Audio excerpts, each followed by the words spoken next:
Morning, Joshua.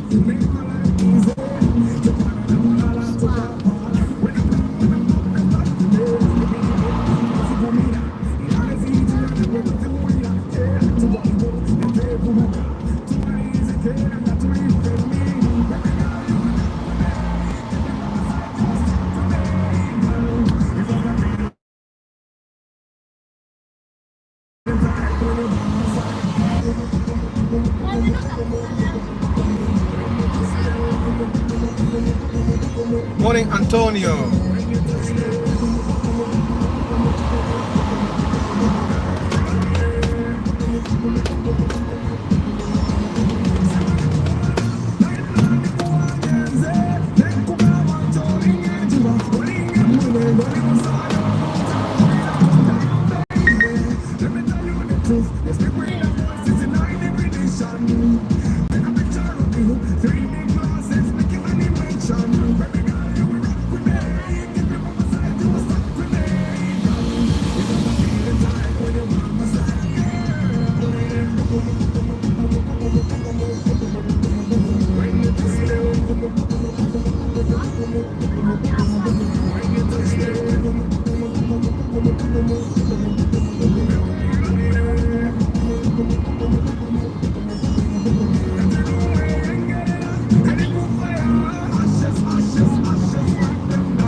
Morning, Solomon.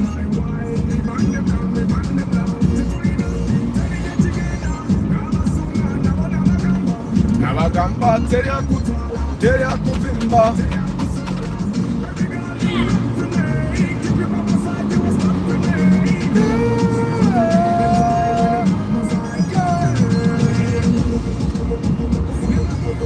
Morning, Marvin.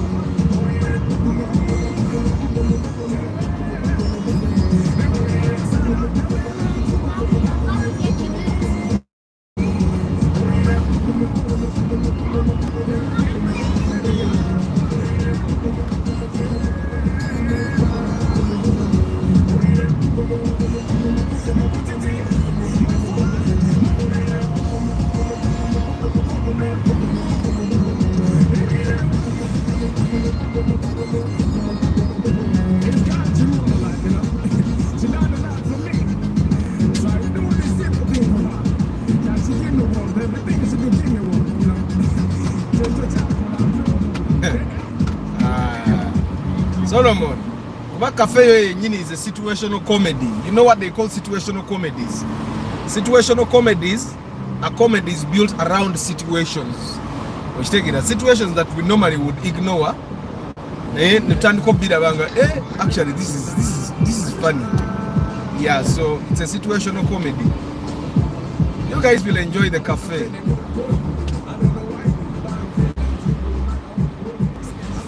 Yeah. So they put on a machine.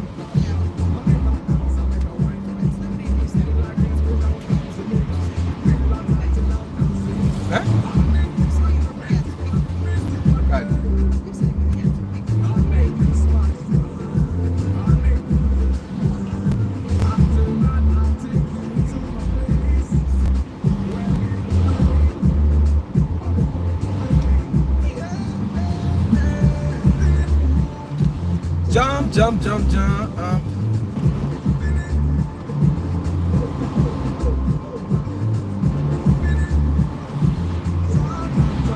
So today we are going to be talking about the fires. Recently it was a BMW, I think it was an X5 or X3 that belongs to a city lawyer that caught fire. And you know, it's a funny thing. If it's a Toyota, it's one of those very old Toyotas that actually catches fire, or it's a European car. And with the European cars, I think I know because I've driven 3 of them, so I know why they catch fire. Actually, the first Mercedes-Benz C200 that I drove during the lockdown caught fire. But it caught fire in the rear.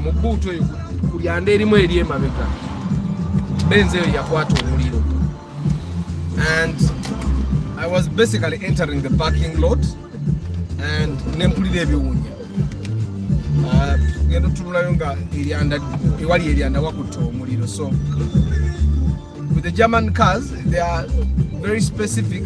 European cars, basically, their wiring is too specific. It's not as simple as Toyota wiring. So one small mess up can actually get that car to catch fire. So, but now I know that ideally, normally people tell you that water has oxygen and it propels fire, but sometimes the water can help. Like that time, it helped. But you see, with if a fire is caused by something like petrol, then water might not help. That's why you need to have a fire extinguisher in your car. I have a fire extinguisher in my car. It cost me 20,000, I think, the small ones. But if you have a bigger car, then you should actually consider having a bigger fire extinguisher.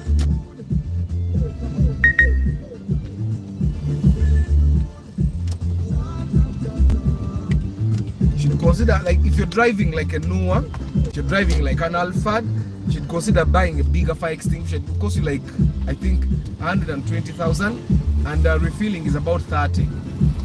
I also have a big fire extinguisher, but that's for work.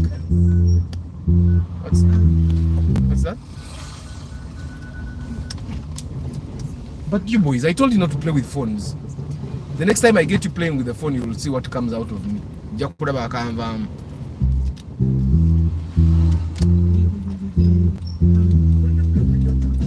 Yeah, so cars catch fire, and any car can catch fire. It doesn't say that it's only the old cars that will catch fire.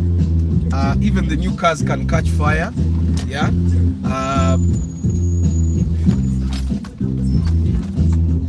Sorry. Is it okay?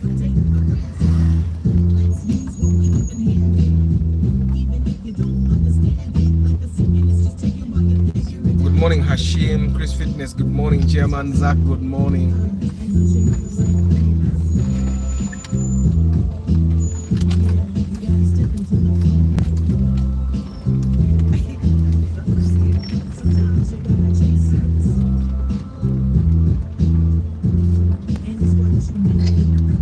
Talk about the fires. Here at my gate last week, there was a duster that caught fire unexpectedly. It was about to extend to the near cars parked.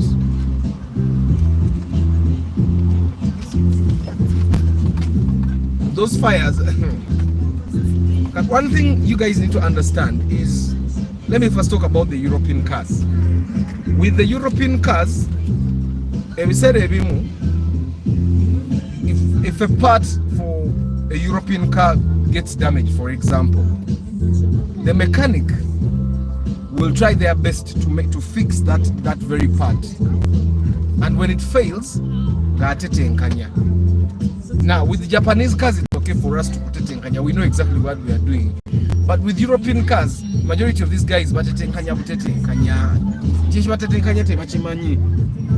Omanyi omuntu asobola okutetenkanya ekintu nga n'okutetenkanya kwennyini akutetenkanya. You get it? So that's exactly what happens with European cars. That's okay, and that's why, and of course then I'm going to tell you that Nissans, we can count them as European, because that's why we are struggling with them.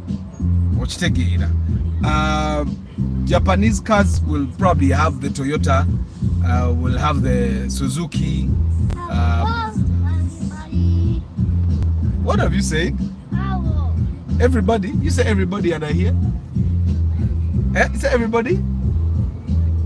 Say everybody. So, those rare cars, because the Duster now is a rare car. What the Tuzidaba, you see it because you're an enthusiast, you love cars and all that. But for the guys that don't see the cars, they saw no down and I understand that sometimes people buy those cars, the Dusters and all, to be unique. So that abira ne moroka nga yeye ka korachi. Nga yeye ka jirina. And it's a nice feeling to have a car and you're the only one that has it. But then when it comes to fixing it, you'll see that you'll face a lot of trouble. Sometimes the trouble stems, of course, from spare parts. But then the trouble also comes with things like electronics. Our mechanics have no concrete idea about how to fix the electronics of those rare cars, because the Japanese cars, it's like the map has always been like that. Japanese cars, there's someone that I know that is really good at wiring. Nenga manyeze moroke nkadde za EFI, zi Primo, zi Gaia, zi Nadia, zi Ipsam, izozo. Even if you got the entire wiring system out of that car, threw it away, you'd call him, he'll put his own wires and fix it. But bring him to a car like mine, the EFI, then he will struggle. Good morning, doctor. Check the notification sound. Please use earphones. I don't know why that sound is high. Let me see what to do about it. Okay. I think I have to do that. Yeah, that should take care of it. Good morning, Martha Director, Martha Academy, Namamu Kono. In Namasimanyi na yompulida yobulizi. Good morning, Abby. So, some of the causes of the fires that we see will include, for example, it's poor wiring. Majority of the time, it's wiring.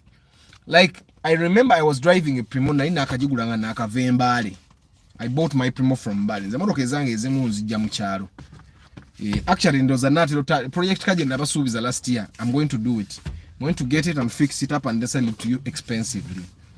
So, I got my Primo from Mbale. It was moving very well. Very well. I had no problem at all. Najigura ku RDC Mbale. And so I drive it. So this one day, there's a lot of jam. It had rained. Mojimanyi Bombo Road, I watindo. So I decided, let me pass in a panya. So I take a panya. Ngawali ya mazi. Bupaso bonna bwali buyita muchi. Bupaso bonna bwali buyita mazi. And I thought, okay, my Primo should be able to go there. And trust me, the moment I went went through the water, my engine went off. I was thinking to myself, why is the engine going off? Ate moroka ite nyo demazi because amazi gali wansi. What happened is, nenzira mokuba. Netandika okunyoka omukka mu dashboard. Nyenyoka omukka nga buli wenkube enyoka omukka, buli wenkube enyoka omukka. And then I struggled and packed it aside. Nienda okujamu the glove compartment. Then I realized that some wires had been catching fire. Now, I did not know for starters where it was coming from in the beginning. If I had known, I would have been able to go home. But later on, when the wiring guy came, it was a Primo. There was no I was going to leave it on the road. So we pushed it. I got men and they pushed it. The good thing I was near someone's home. So we pushed the car, put it at that person's home, wherever it was. And then I went to the shop. I got soda and akagati. Battery neighbor until tomorrow morning. Now the next morning when they came to get me, we discovered that it was the oxygen sensor. Every sensor that we have gets electricity or power from somewhere. And for this one, it was the oxygen sensor. Remember, the oxygen sensor is down there at the exhaust pipe. So the oxygen sensor, the wires were exposed. It is a socket. That's why if you're driving a car, every socket that breaks down, tokiza mechanical wire, buy another socket. Every time your socket breaks down, buy a socket. Every time the socket breaks down, buy a socket. Don't toy wire. So that's what had happened. Unfortunately, for the person that used to drive it, ita mazi. Because yali RDC Mbale ida ina makagali mu kibuga and all that. So then for me, when I eat a mazi, why is on those amazi negazigatta? So that's basically what happened. And yeah, so whenever we have like exposed wires, chances are high that you can get electric short. Katinze moroke yomba kubanga city alert kujiparkinga immediately. Moroka yabade soro kwato muno because the wires caught fire. And then the other thing that happens is sometimes a fuse blows and nebateka ko wire. Then we bateka ko wire ko fuse eye kubi. Then bainateka kaka wire ngakali very small. So that if there is an electric short again, the fuse can break again because now the wire is the fuse. However, what happens with these wiring guys is they put a lot of wires. And this happens to the extent that these wires actually are very, very, very strong. Now, these wires are very strong and when there is an electric short, the fuse won't break. So if the fuse doesn't break, then the wires start getting warm and hot, and then when they get hot, then the wires start burning.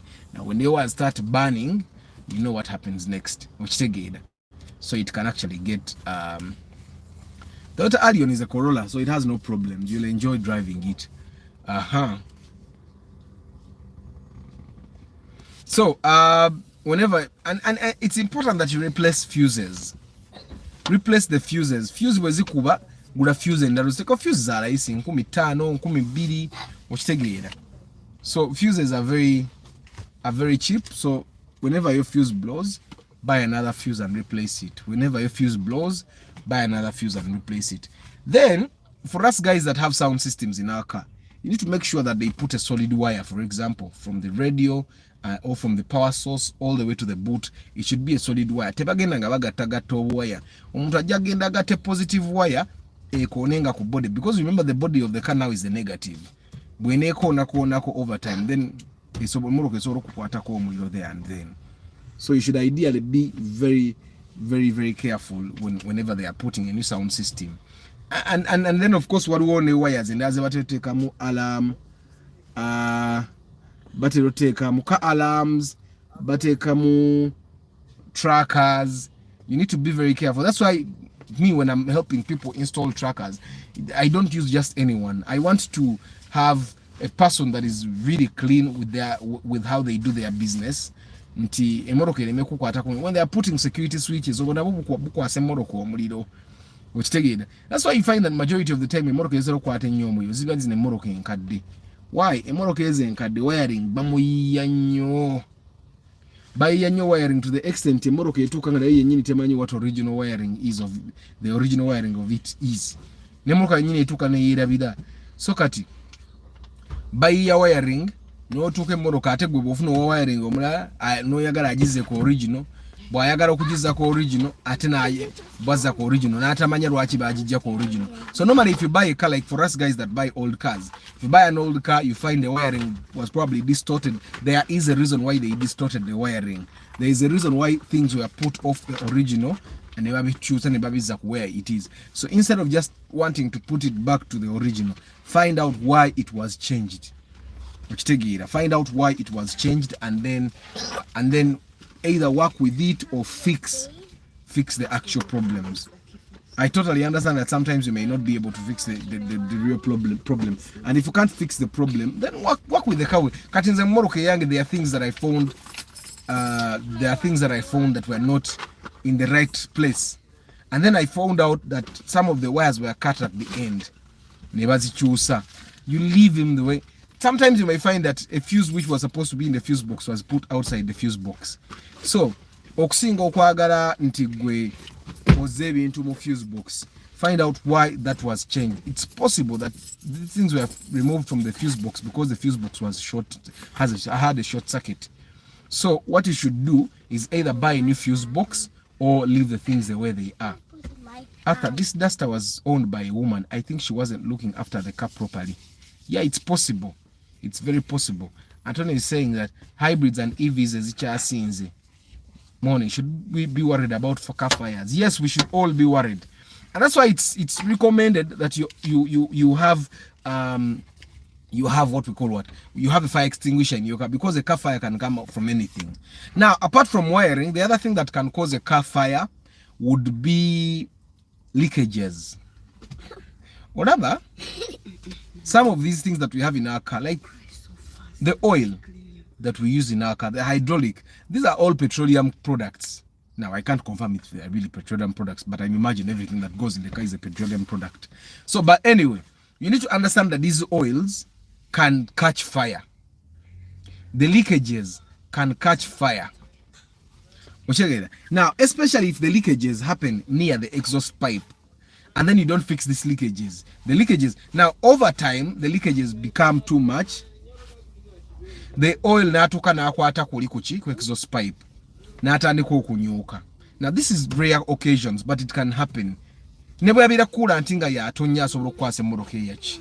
Because anyoka, and you know how mulaba engeri gye bakolangamu omuliro gwedda ogw'obutiye, anyola kati, then smoke comes and then eventually fire comes. So it will smoke, and eventually fire will come out of that thing. So whenever you have leakages in your car, work on them. Work on the leakages. Otherwise, you don't want to risk having fire. Then ekintu ekirala ekiyinza causing a fire to happen.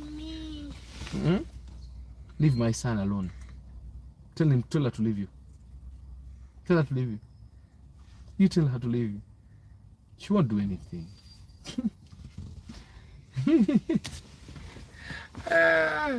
So you see this exhaust pipe. The exhaust pipe has kind of protection layers above it. Because the exhaust pipe takes hot air, the exhaust pipe body protecting so that your body doesn't get, the body of the car, the chassis, and even the engine doesn't get a lot of heat.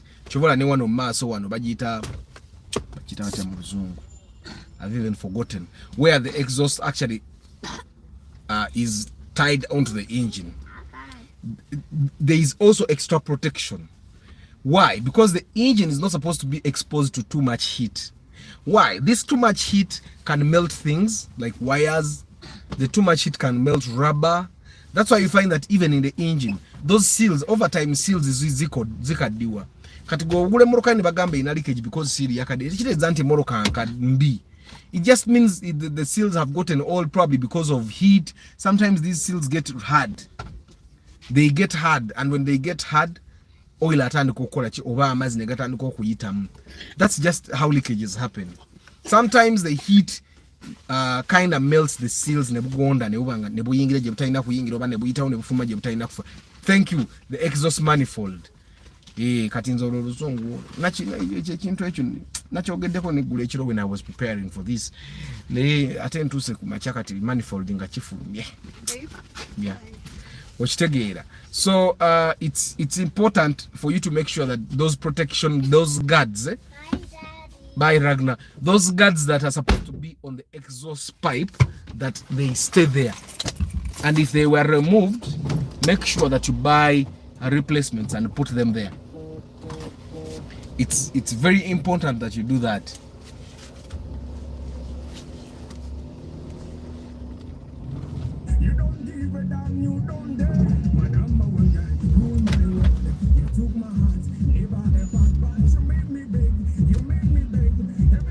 Good morning, Arthur. Do you think if a person has 5 million, they can get a Corona Chikumi or Chibina in very good condition? Because I have a guy with little money. Of course, 5 million, you'll get a good Chibina and a good Chikumi. It won't be in perfect condition, but it will be a moving condition. Million tano for those old cars is a good budget. That's why in Navaganzi, since why? Because with very little money, you can actually sit in a car seat. Obusente butono nnyo buvuge mmoroka. Kati ngenda gula project ka mugenda giraba. Ngenda gula project ka, and I'll document the entire process from the time we discover that car, and I'll be following it, and you'll be surprised how much I buy that car and how much I sell it to the people that end up buying it.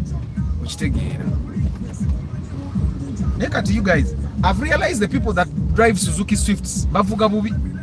I want to have a Suzuki Swift because they look kind of sporty, so they think they are driving sport cars. But even if you are driving a sport car, this is not a sport road. Like the Ugandan roads are not meant for that kind of speed. Ledo kumachomo kaza ampisa ngavuga ka Suzuki Swift. Ochitegera. Konna kakurubule chile kawadinga kavuga bubi. She ended up muruka yona jononye. Ochitegera. Lady-driven cars are the worst. Lady-driven cars are the worst. Ideally, I think a lady-driven car would be safe if the lady wasn't driving it. Like if they bought a car for her and it stays home most of the time because she moves with her husband. But if a lady, let me tell you, the first day Mama Ban was learning how to drive a car. She spoiled the bumper. The second time she spoiled the rear bumper. The third time she knocked a stone. Of course, then after that it was a little bit smoother, but lady-driven cars are the worst. Soka, the ladies don't even know how to they don't know what to fix on their cars. Kati kati wabanga abeerawo nga tamanyi biki byagenda kanika ku mmoroka eyo ne bamakanika bamubba. Like remember the lady that we helped get a room, the one who was telling us that she drove the car for 5 kilometers and the brakes got worn out. Like what kind of lie can that be? Gwe makanika nakakasa nti brakes zaweddeko in 5 kilometers nganze ezanga I drive 80 kilometers a day. When did I last change the front brakes? I last changed the front brakes like 3 months ago. I think I drive 80 kilometers a day, daily. So for someone to come and tell me that, hey, I drove the car for 5 kilometers and the brakes were worn out, I drove the car for 5 kilometers, because mechanics would not teach kopo cha bei. Ekikopo agenda kikugamba kya mitwalo 10 ne bwaba akigula mukaaga. Okitegeera ajja ku kya 10 ku 15 ogula ebikopo bibiri gye mitwalo 3. Okitegeera gwabenga akumazi. There is another lady that makanika yalese makanika ewe na amugamba ha ene moroka yingi ni ndwadde nyina gitwala ngisumulule yonna. But the car had no problem. So mechanics can take advantage of women, and in the process they can also spoil. So me, I personally think that lady driven cars are the worst. Yeah, at least gule moroka yo musajja bwebanga teri well maintained ejja kulabika teri ko kuzizika okitegeera. So the other cause for fires would be overheating of your vehicle. If your vehicle overheats, overheating over time. The moment it overheats, park aside and stop, turn off the engine. Otherwise, if you try to extend it or to force it, it can catch a fire. Most people, when they are selling their cars, they usually say it's a lady driven. Nay, ma'am, they are the worst drivers. Not even worst drivers, they are even the worst maintainers. They don't know how to maintain cars. So a moroka would rain chamuka. Make sure that a moroka oji parking it out, because majority of the time when a car overheats, it's either doesn't have water or the water is getting depleted. Now if a car doesn't have water, it means the engine is running hot. Now if that engine runs hot, there are chances that it can spark anywhere, but either the heat itself hot, the engine itself, and because it's hot and it has fuel lines running over, then that can start a fire. So a moroka we overheating and parking it aside, and avoid driving cars that are overheating either way. Tewali chikuvuza moroka overheating.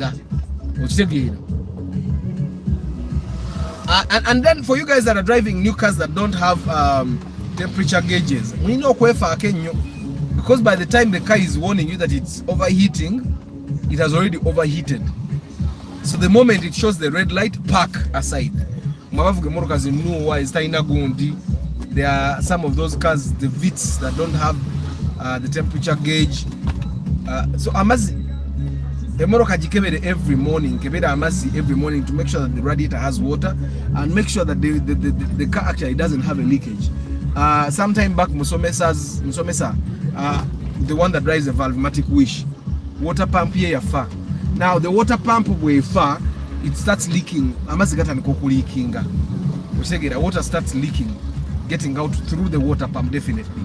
So when that happens, it's important that you actually change the water pump immediately. It's not that you change it because you have money, no. Change it because it can spoil a lot more things. Like this car of mine,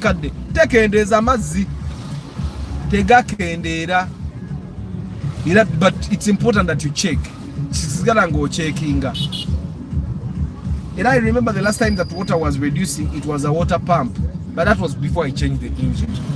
The engine, I just use a water pump. Morning, Timmy. So it's important that you understand. Never make sure that your car never overheats on you, because it can overheat and eventually cause fire. Now there are guys that do modification on cars. Then you put extra exhaust pipes and all that. Then you change the lighting.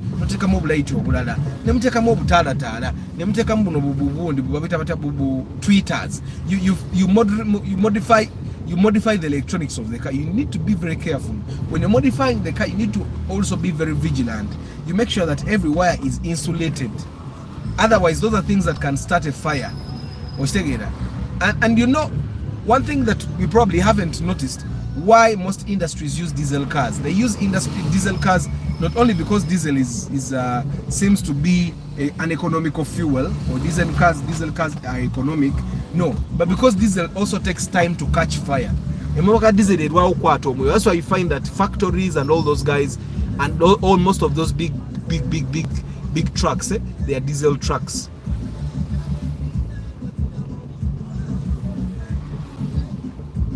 Because diesel cars,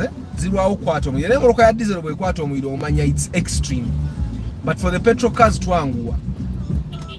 because for starters, I find that petrol cars, if you get a petrol car with a smaller engine, it consumes, and of course petrol cars, like if you got a 2-liter Nua, and then you got a 3-liter like Super Custom, the Super Custom definitely consumes more. Yet majority of diesel vans and trucks have very big engines, which take it. Of course, then diesel cars also have a lot of power, but also maintaining diesel cars is much more expensive. So I don't think any company would prefer to have diesel cars over petrol. But the reason why they do that is diesel cars are hard to catch fire. They don't just catch fire anyhow.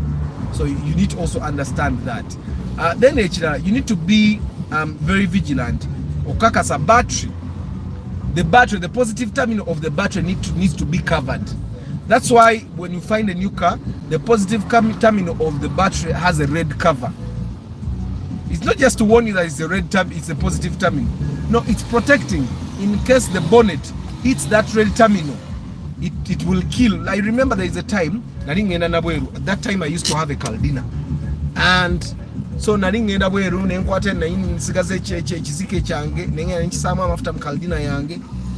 I think I came to the garage.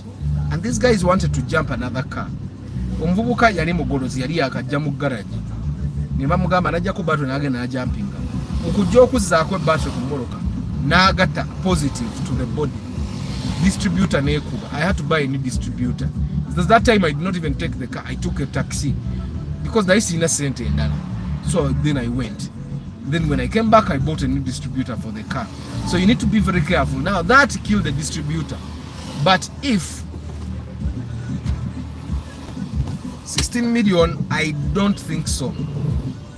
It's possible, but then it will be a chance, promoter spender, that you get from someone that doesn't know the value of the car they have, because the demand creates value, and the Spacio right now has a lot of demand, and that creates value for it. So it's important that you understand. So 60, it's possible, maybe UBA or UBB, but even that, I would want to tell you that it's also hard, but it's possible.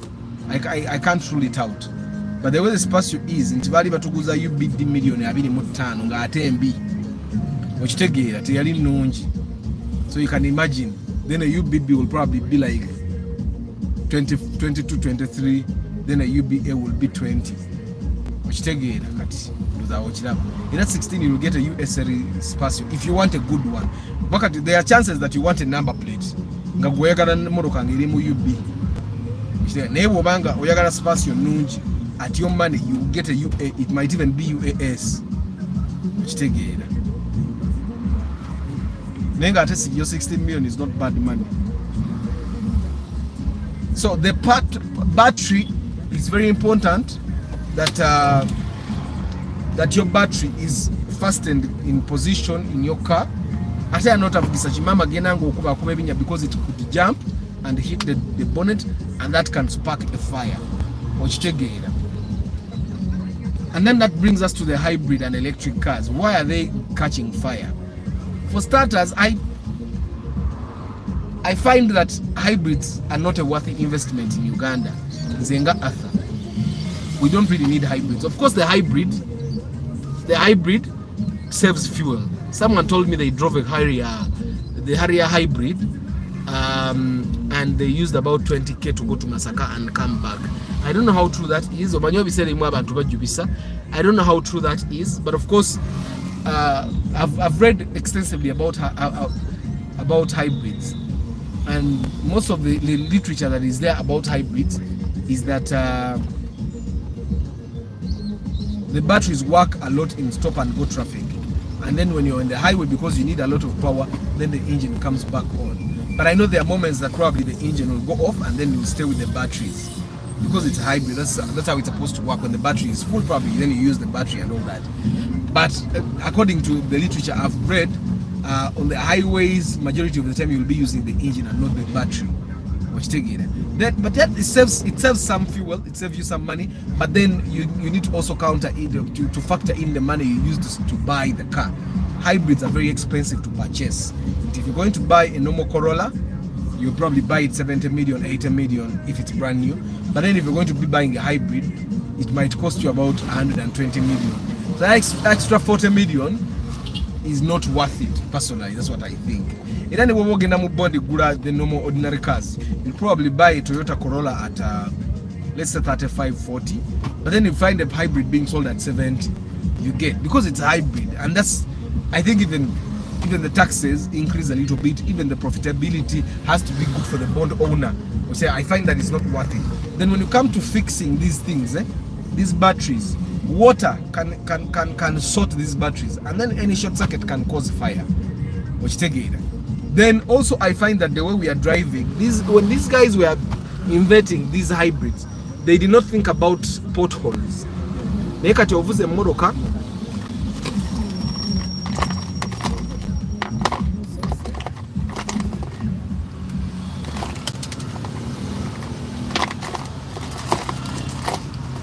So ovuze motoka hybrid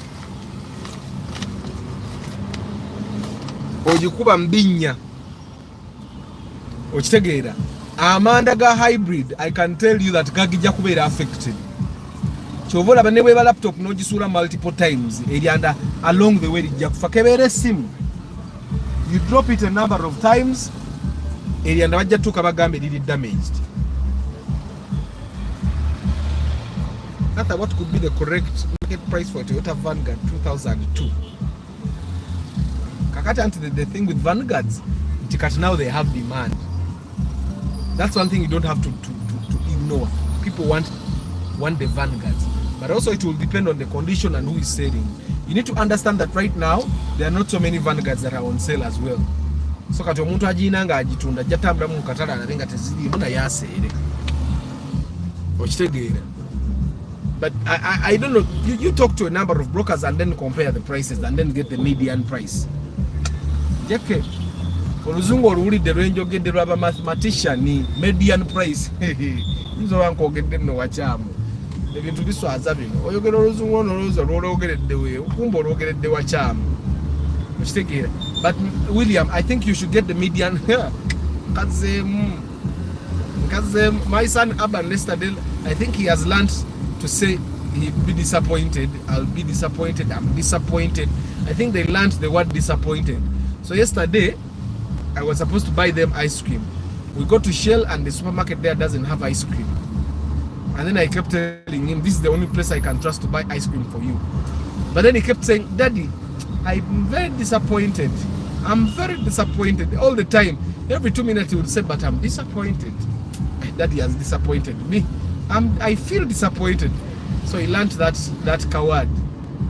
Anang is a median price. The median price is the price that is in the middle.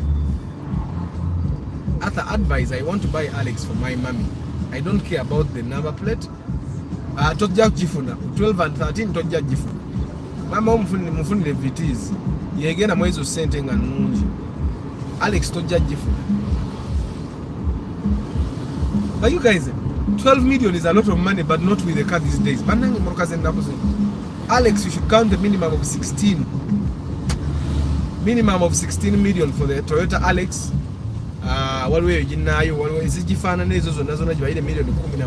Minimum. Now, I'm not saying you should just have 16 and make demands. You can even have 16 and fail to get one. But 16 is good budget for the Alex. Mugulire no way. Bwaba yegulira amafuta. Okujja nga gwagenda okugagula kati awo mugulire Alex. Bwaba yegulira amafuta. Mama umwe mmoroka nga ne bwatikamu nkokoze bwaba alunda olumu. Ebintu bye byayagala nkumbi bwaba alima. Don't limit your mother to how many people she can carry. You buy her a van. Anyway, but that's what I think. Morning Sanji for solution. Lately I've realized abantu abavuga zi hari yazino kawundo banji tebamanyi motoka bali mu kuyiga naye nga tebamanyi bulungi.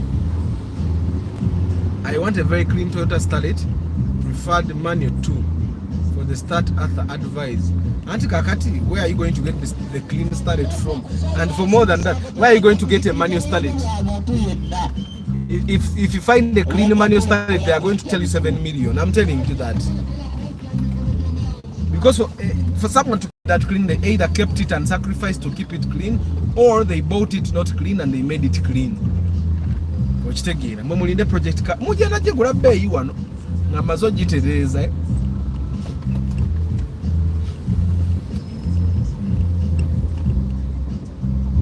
but you can get it naye jibalire million kama musamba ko munana by the way, because the Starlet right now is becoming vintage. Abazina ndabudi bagala zitunda ochitegera. So the hybrids like we were talking, the hybrids and electric cars are probably getting fires, first of all because of our driving style. Our roads are affecting those cars as well. They tell you, when they give you electric cars and electric items, they even tell you to keep those things in a cool, dry place. You get an electric car, a hybrid, and you drive it in the conditions that I drive my car in. Orumu okoze ekingalo ache mulukate kwate ko muliro. Nja oyise mazzi n'ojitwale ba makanika abatali trained kukanika electric and hybrid cars ne bayiya biwaya. That's how you're going to be getting in trouble. We are not ready for hybrids as Ugandans. I think we should be leaving hybrids for people that live in Kololo and working in Tinda. Those ones rarely get those challenges. Morning Somesa, how are you today? For you to not get fired, you see, don't over modify your car. You can modify the way your car looks, but don't over modify electronics. I tell you about modifying electronics, you need to see yourself that the wiring is very well insulated, it's put in the right place. I remember there's a time my car was giving me trouble, not this one in particular. I used to have a car that gave me trouble. Then later I realized that bwebali bakola wiring ali wa woofer ne baleta wire ya live ya masanyalaze egenda ku woofer ne bagiyisa wansi w'omusumali gw'omutto oli bwe yasiba mu omusumali gw'omutto n'asiba mu wire. So the car kept giving me trouble with electronics until we discovered it, and was something that was as simple as that. Kati naye kiva ku muntu gwe kubutamanya kiche bayina kola. So be very careful as you drive your cars, as you get your cars fixed. Be very careful where you drive your cars from. Be careful with the batteries. For us, be careful with the battery. Then if you have hybrid, you need to be very careful. Conditions it's very, very, very important. And then of course you need to get specialized mechanics for your cars. For the guys that are driving rare cars, simanya mvuga Honda, simanya mvuga Nissan, simanya mvuga Mitsubishi Colt, simanya osegera Benz. Get specialized mechanics for your cars. Tomala gatwala moruka nokwata Benz n'okivalira makanika wa Toyota olwokuba makanika wa kukanikidde moruka zo zonna. Ekisooka ajja kukuba, ekyokubiri agenda kwonona because he or she does not have the specialization fix that particular type of car. Okitegeera. Watola banaba Benz benyini struggling. And I did not tell you, one of the reasons why I gave up Benz was because nze nganze sagala fuka motoka nga sobola kwetegeerera. And that happens when you buy a European car. Okitegeera. Oba tosobola kwetegeerera. Ate bw'oba tosobola kwetegeerera.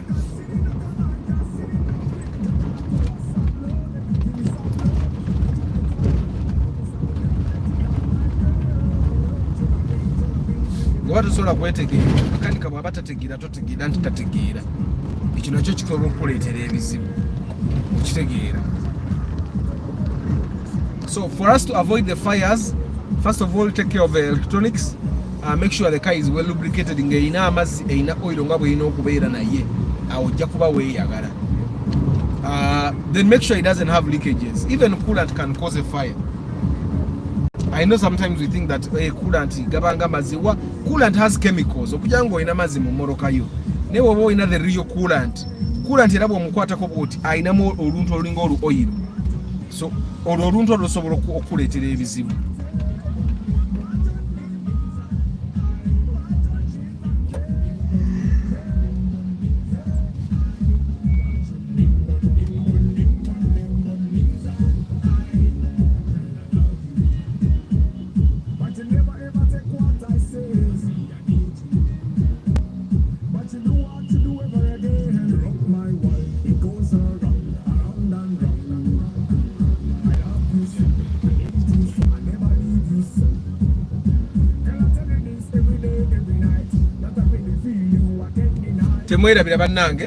My show, The Cafe, is going to happen starting this Saturday at 8 p.m.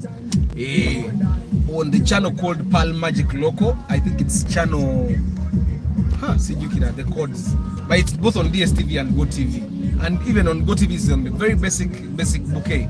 You can pay 15k and then you watch all those channels on the bouquet for a full month, and those channels include Pal Magic Loco. And then when you have a GoTV decoder, you automatically have access to their app. They have an app. Even if you pay for the DSTV, you automatically have access to their My DSTV app.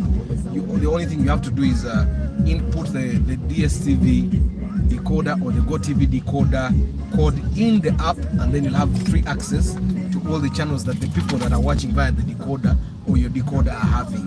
So Moses Heath, good morning. When you watch The Cafe, you're watching my show, you're supporting me. That's my main hustle, by the way. A lot of people were asking me, Nadara aba TikTok, aba TikTok tebasiba zikueya. Bwebala bango ina chokola ku TikTok, wala biradalanga gutoina birala byokola. So that's my main hustle. You watching that show, you don't even have to put any money. You just have to watch. Decoder jigulenga bujugula normally, and then Saturday just say, Arthur, did you include your music in any of the episodes? Yes, I included the Bugumu song somewhere. What episode was it? I think around episode 9. Yeah. And there's a character that does that song. And it will be, it's very entertaining the way that song was included. So I'm going to keep including my songs because we're basically promoting our center where I can't see more shows and yeah. But other than that, all the other songs that are included in The Cafe are original songs that we wrote and recorded. All the music that is in The Cafe was done from scratch in a studio. Yeah. Kakati, I'm going to give you guys a challenge. Bobo ine moroka nga ya Toyota nga ya petrol. Lateri mu garage ngeri wuwo ngekusobedde. This is a challenge. I'm giving this to only 2 people. Only 2 people. You bring that car to me, or you tell me where the car is. I take it. Osasure wedde. That's a challenge that I'm giving myself. Sagala Nissan, sagala Ford, sagala ebimoroka moroka ebitategereka, njagala Toyota nga petrol. Any Toyota car that is petrol. Kyonna kyonna kyekutawaanya ng'ekutamye gwe jimpi. Osasure ewedde. Osasure ewedde. Any Toyota car that is petrol ng'ekusumbye, bino simanye eremeddemu okupipira, simanye obutala bulemeddeko, simanya bwenkoleza yezikiza. That's a challenge I'm giving myself.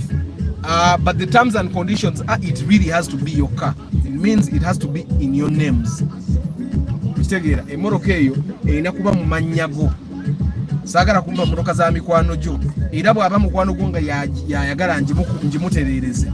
It has to be in their names. So that's a challenge I'm giving myself. Emoroka eyo osasule ewedde. Sijikuwa nga tonsasudde naye osasule ewedde. Era bwekulema okusasula nze nga njivuga. Paka bonoleta sente zange. Petro Toyota. Wenge kutamye. Because trust me, there is a video I saw of a house that was being changed from box or hidden roof to mwamba. Oli omusajja basereka ennyumba ye box ne mutama. Okiteere. Toyota Progress, don't buy, leave it. People even call it problem, Toyota problem. Don't buy. Toyota Progress, Toyota Brevis is a motor stabilization. You could rather buy a Mark X because I know you're buying it because of the luxury. Buy the Mark X or buy the Mark 2 Grand or even the Mark 2. Good morning, Gordon. So I'm giving myself that challenge. Omusajja oli gwemba demba nyumiza enyumba ya Tonya bagisereka box ne batereze emirundi negaana. Okitegeera nagivaako naga mugifuuse mugifule mwamba. Now the other thing I've realized why people have trouble with box. Amazzi gonna bagayiwa in one central place, like they can do butterfly and pour that water in one area, or they can do one side like my house and they pour it on one side, and that water is too much, especially if the house is as big as mine. But the other thing, if you're going to want to do hidden roof, for example, make sure they do this. French cut. Let the water go 2 sides or even 3 sides. The thing why people like hidden roof is because it saves. You can even use white, the normal silver iron sheets, and nobody would even know. So instead of doing water that goes in one place like this, that's a lot of water to come in one place. If, for example, your house is like 40 by 40 feet or 40 by 50 feet, that's a lot of water to go in one area. What you should ideally do is divide the water into 2 or even 3 or even 4. So that water goes, if you do 2, that means you have a gully this way, you have a gully or a valley this way and a valley this way. That means the water will not be too much for the valleys. So you divide the water into 2 spots. Agamu gadena mala gadeno, you not take care of valleys. That will divide the water. Amazi tegajja kuba mangi, ate amazi bweganaba matono, enyumba yo tejja kutonya. Now I've seen a lot of people say that hidden roof houses are not made for Uganda. Who says? Enyumba zonna zetuyina za kalina zonna they are hidden roofs and they don't leak. Mumuloza abazimbe ezo kalina. And I think the thing is that when someone is building a flat, like mujira bangeno kile kizimbe cha First Pharmacy, that's a hidden roof. Mumuloza, how are they surviving with that one? Atengere eina amabati because mulaba tanka zirije ziri we okay wali concrete wane wala wonna gali mabati. Mumuloza yasobodde atya kuuma ekizimbe kyo nga tekitonya. It's because they use qualified people, they use engineers, they use qualified people to nefe batuba tuzimba ennyumba ezaffe banangenze ngenda tandika okusaba empapula for someone to build for me a building. Njagala ndabe ku papula za engineering. Njagala ndabe wasoma obuzimbi wabusomera era wafuna class kinze sikyayagala muntu ajja kwata ku nyumba yange ati yabisoma. There is someone that I help buy a car here. He's an engineer. He's going to come and because planning my house plan engineer yariko, and he's a guy that seemed to be educated. Naye sasa bampapula guy planning yange yagisoma bubi. Okitegera planning yange yagisoma bubi. So what I'm going to do now, I'm going to get another engineer. He's from here. He's going to come and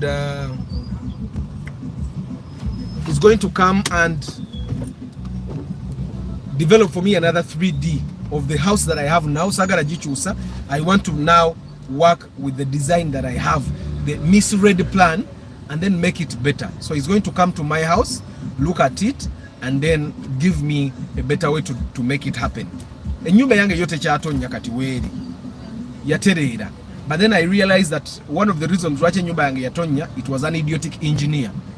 Atenga yali musajja mukulu wa myaka nsaba, is even a relative. Okitegeera.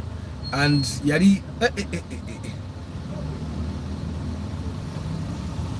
and it's not just that I bought a number of them, not just him, nengira nabo bibakola tebemba magenda kunzigira bumper ku motoka.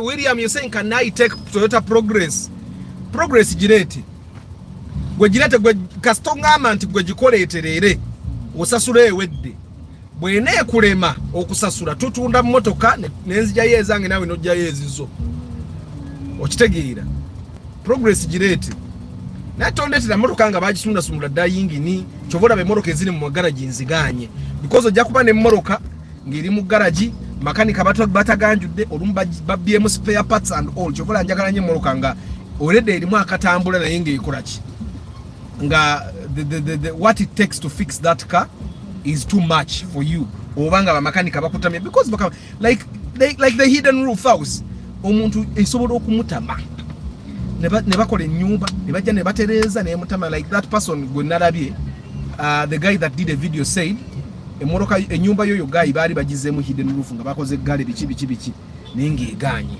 say and decide that kyaga hidden roof kati mugikyuse mukole mwamba ne bagisaba oku ne bagijjako akasolya ne bakola mwamba okitegeera ne bakola mwamba omuntu yetamwa kati omuntu asolobera we moroka makanika nagimutamya and I'm telling you that it's very common nzilani nani badekawo makanika nantamya moroka but I'm taking it upon myself because now I know how to handle most of these challenges nti ekitawanya ba makanika bafe nti abera makanika omu atayagala emoroka yagikole paka bwagifiirako akulyemu sente tayagala muntu mulala mukwatirako okitegeera so yes William I can take it mbadde manyi ogamba can I buy sometimes I bangambe even Urban has taken up that thing aina speed nyingi nnyo ogamba nti aina speed is a polite way of saying apapamu nze mpapamu like I went to UMI we had an exam last Saturday and we sat in that exam and I realized nari mpapa. Then I relaxed, I breathed in, then I said, Arthur, get out of the exam room, stand outside there and relax. So I got out of the exam room, stood outside and relaxed. Then I came back and I did the exam properly. And I still papa kwali mo kutono and in a way I thought that I failed na inafuna nsanvu mu bbiri kati okukwali kugwa kwange it's because ebintu emunda yangu wanga ni nyangu wa je chansula ne GP kati bannange bwe nsoma rumu comment ne njisoma bubiri kwegamba akangu wakakyali mutekana nagenda kajja genda when I'm 40 I realized most men that are in their 40s baba tebacha papa binsi baba bagirabye. Hi Johnson, I don't know why I love Primo new model. Most people love Primo new model. Me, I don't find anything special about that thing. Good morning, Arthur. Probably you've heard this question so many times, but between a used Mark II Grand and Mark X, which one would you buy? Buy a Mark II Grand. Mark X's, majority of the people that are selling Mark X's right now are either tired of them because of expensive maintenance costs, or they are tired of them because of the fuel.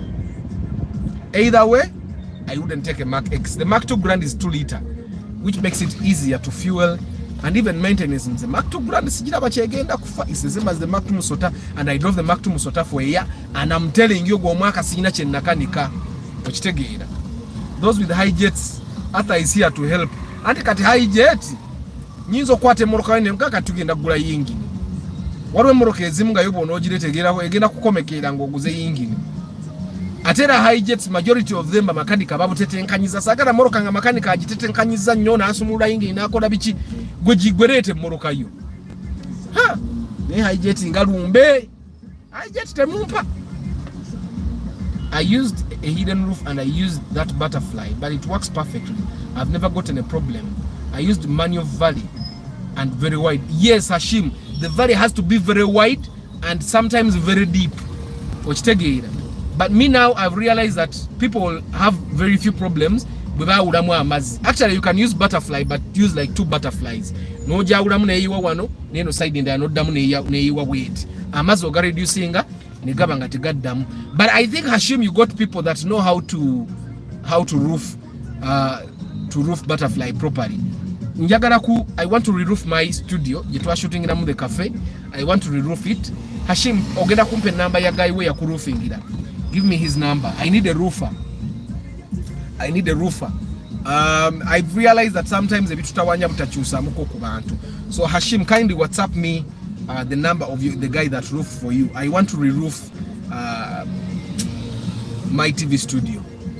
I had roofed temporarily to see if it's something that would work for me, but now I think it's time that I do a permanent roofing. So I'm osobola kumpa ku number najja na nkolera gundi ya studio eyo.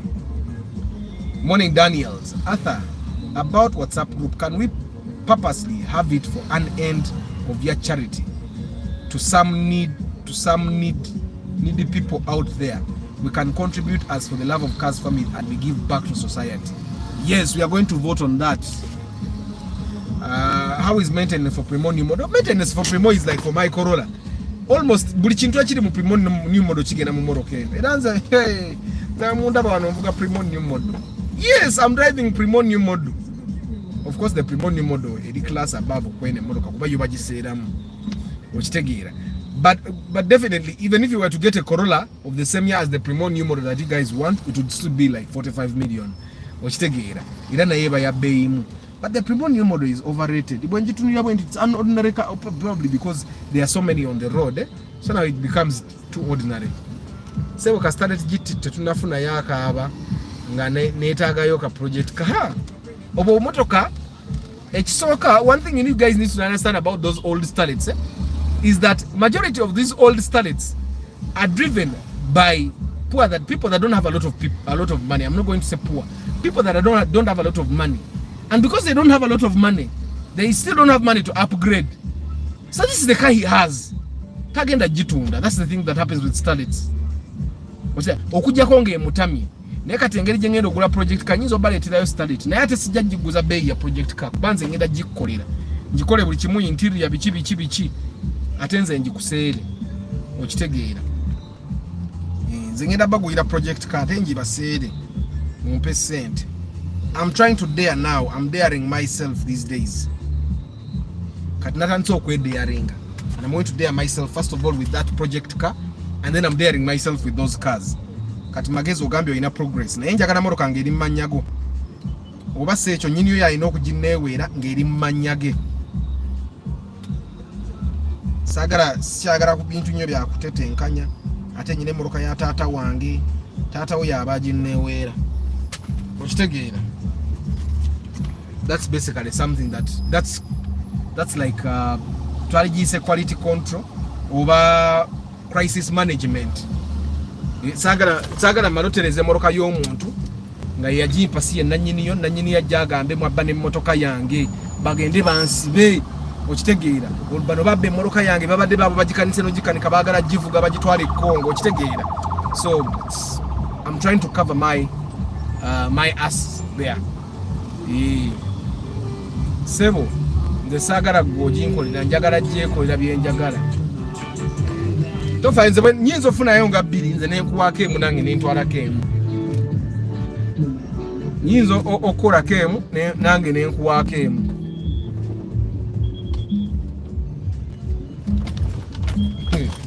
Banange mwewala okuvuga emmoroka eziri mu mbeera embi. Mujja tuuka olw'okuba ovuga emmoroka mbi ng'oyagala kubuuza nako ba traffic. Ne lwotagiriimu omubuuzaako akujjukire. Kati hiyo Primo new model eri mu $45 million n'eki kyogule $45 million. Era sente ze ziba zibatawanya bantu mmwe.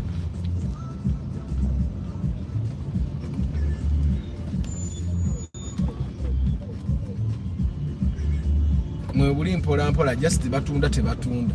Anti buli bwana agalo tundanga agamba sente zigenda ogule moroka endala ziriwa. Era majority of the starlets that are on sale, like serious sale, nyiniyo aba aweddemu.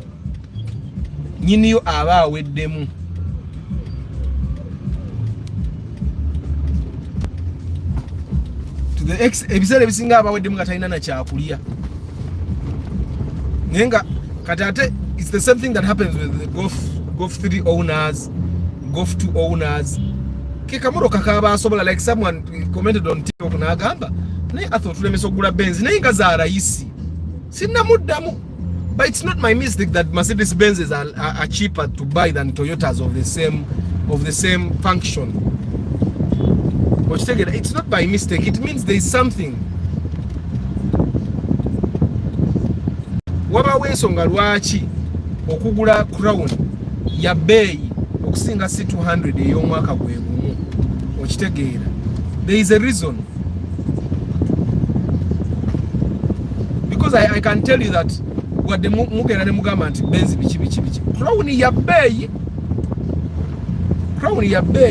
era bwogenda mu bonding nga waliwo BMW efaanana Crown ezo those 380i the 3 series you find that waliwo 320, I think there is a 380.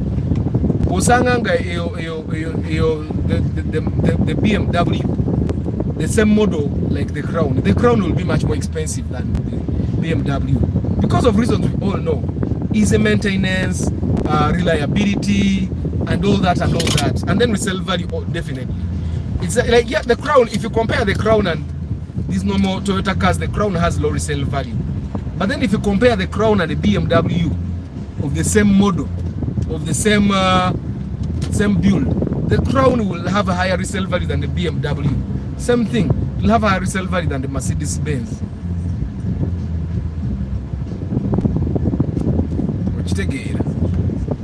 Bro, I need shocks for my G2. Ngo bushoko bwo bwangu na bubera yutwaro 15 pe. Yinza no utawera 15, nza bukula 13.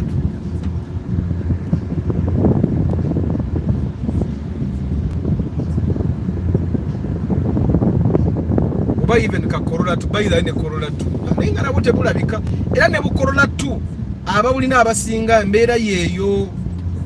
Bwavu bwe bamuvuza Corolla 2 nga talina sente za upgrading. Ne baba aba traffic bangi banoonya bipapula.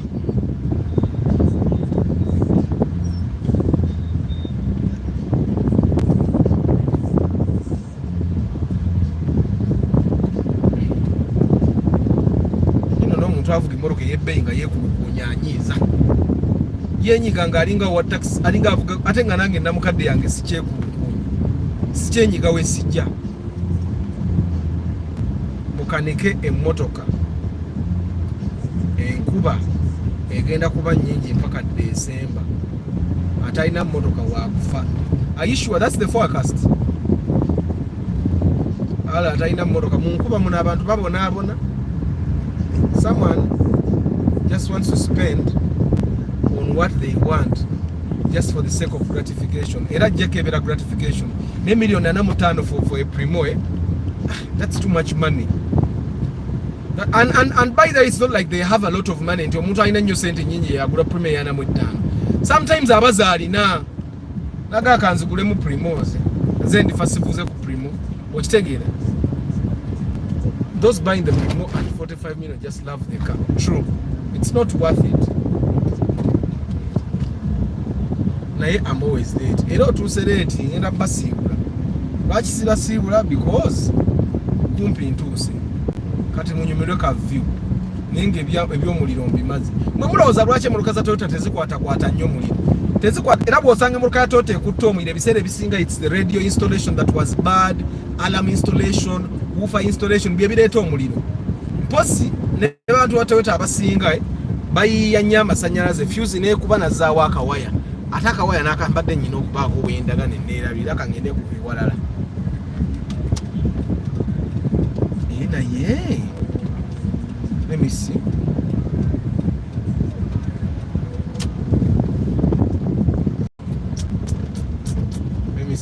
Let me see.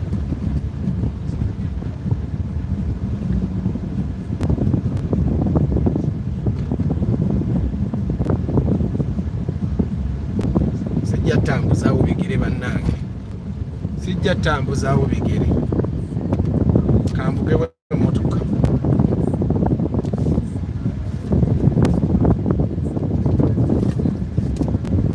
Kanvugewe emmotoka tewali nsonga lwaki ngipakinga ate ntambuza ebigere. Olaba abantu bagula premier ya 45. Nange kanvuge wano ngenda vuga unusu 10. Kanduvuge. Ka esi okawulidde King Daniels kankakendeeze. Nkendezza. Temugamba esi ya athanfu. Njikendezza. Naye nga ye ekyalimu. Yeah. But I think the problem with me is like I like SC that I like SC that is I like SC that is blowing, heavy blow. I like the heavy blow, so I want to feel the wind in my face. Normally that's why my AC is normally that loud, so I put the fan to maximum because I am the engine is satu. Kakati bwolaba ng'omuntu ng'avuga emmotoka n'eyingira ekibuga nga mulaba namukadde yange, eyo emmotoka ogivangako, terina agibanja, terina agyagala, terina ki.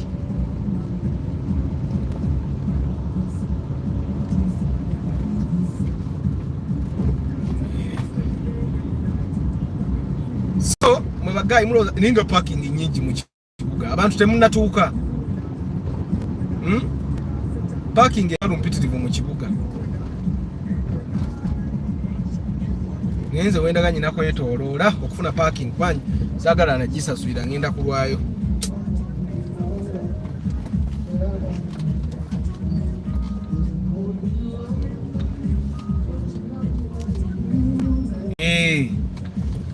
Zile dakika zembawadde ezisembayo zammwe kulaba kibuga mpozi n'okumbuuzayo bye mwagala okumbuuza. Kubendo sivugirangayo by the way nga ndi ku live broadcast. Ate gye ngenda okukirira sikiriranga nayo ko nga ndi ku live broadcast. Kati abantu nga Jeke Bojja olabika okoma ku Jinja Road. Eno downtown gye ndaga olabika tutuuka nayo.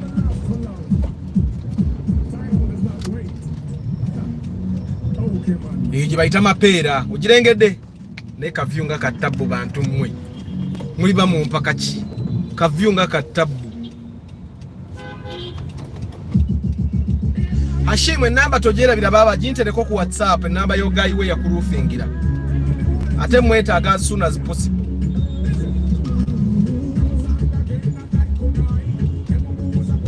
Kavyu mukalabye bannange.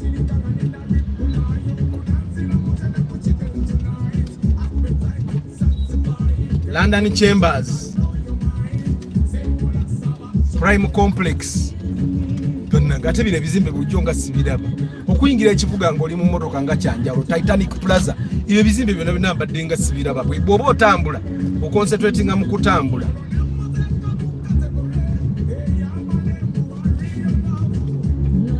Kati downtown badde sibakkirizanga yokko.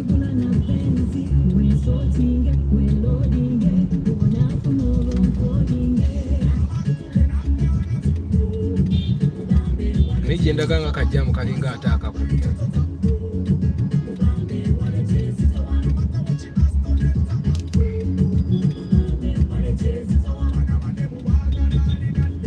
I go almost everywhere when I'm home. Totuula.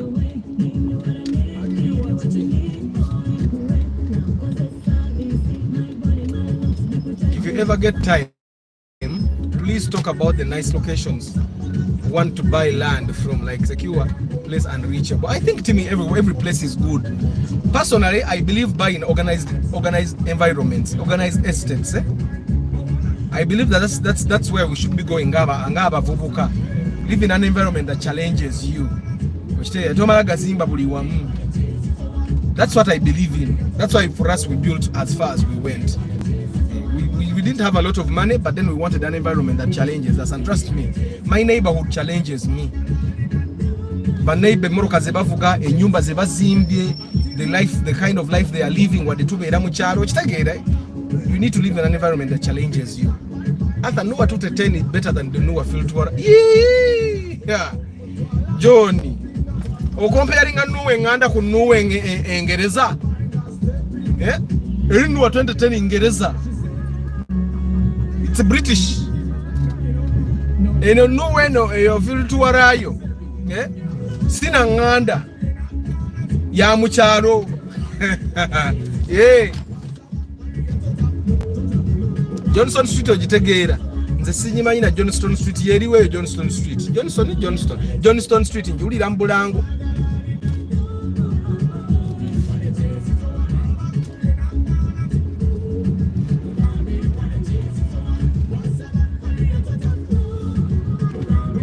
banayi kamba sibule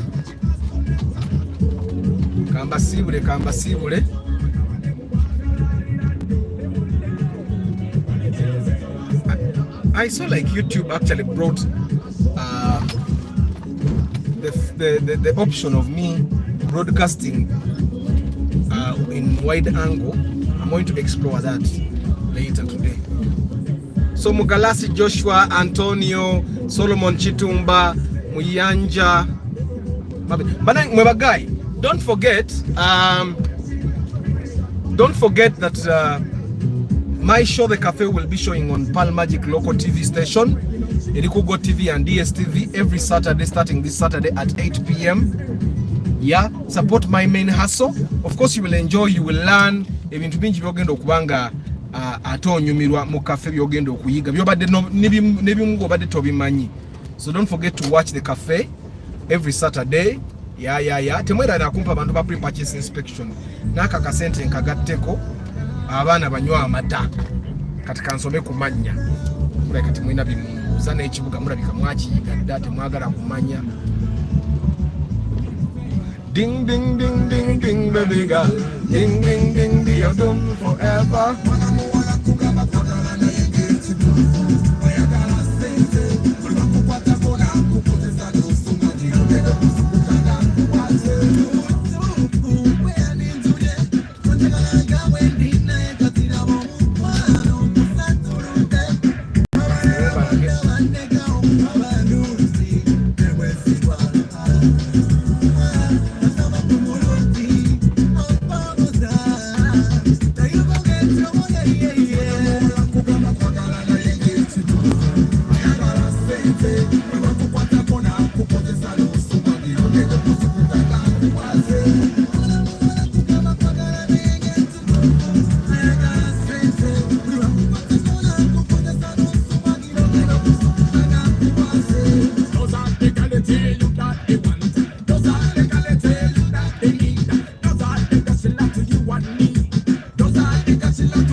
Kale. Yes, boss. What's up? Morning. Where are you going? The bank.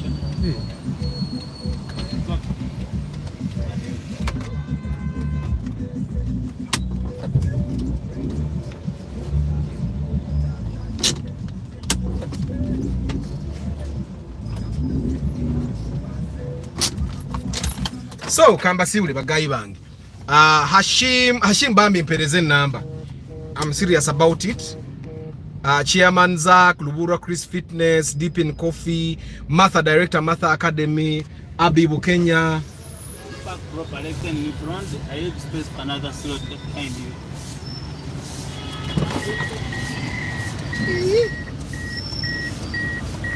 But this is the proper way to park. This is the proper way to park. This is the proper way to park. I'm in my slot. Seeing the slot here.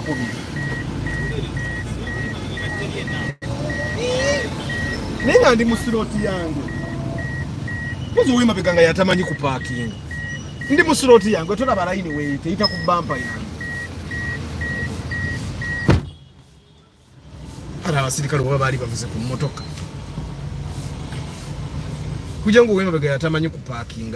Ndi mu box. No abantu. Ndi asima Maires, Jerome, Mutumba Paddy, Funny Lifestyle,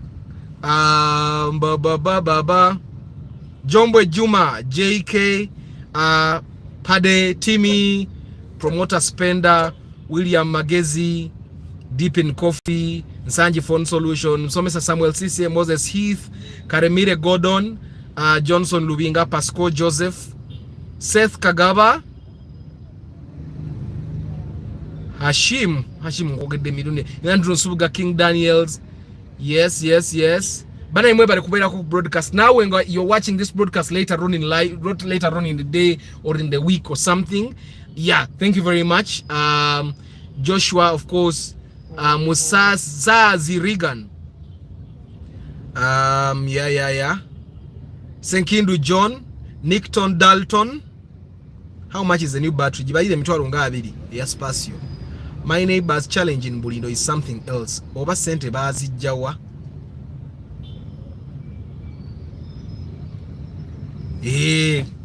Ate yo Bulindo challenge ndala. Katuraba fe wafa awera mu kyalo fe tulina zi challenge. I'm very happy that every day I get update on Kampala and tour everywhere. Amina King Daniels, Marvin, Harrison Paul. Talk about the new permit classes and the vehicles. I'm actually, I need to do a video on that. I will not do that on broadcast. I'm going to do a video on that. Harry Shafter. Yes, DSTV has a website. Go DSTV, I think dstv.com/UG, something like that. Or just Google DSTV Uganda. JK nze I'm challenged by the people I grew up with. Abana balina sente moroka bakula myaka mipya. Arthur tukwesiza abafana mu battle. Ziza abafana si simanyo banze nchaso ano kubaraga. Simanyo banze nsoro kubaraga. And for starters, for you guys, me I did not really write most of my songs. I always needed a writer. That's one of the reasons, by the way, why I gave up music.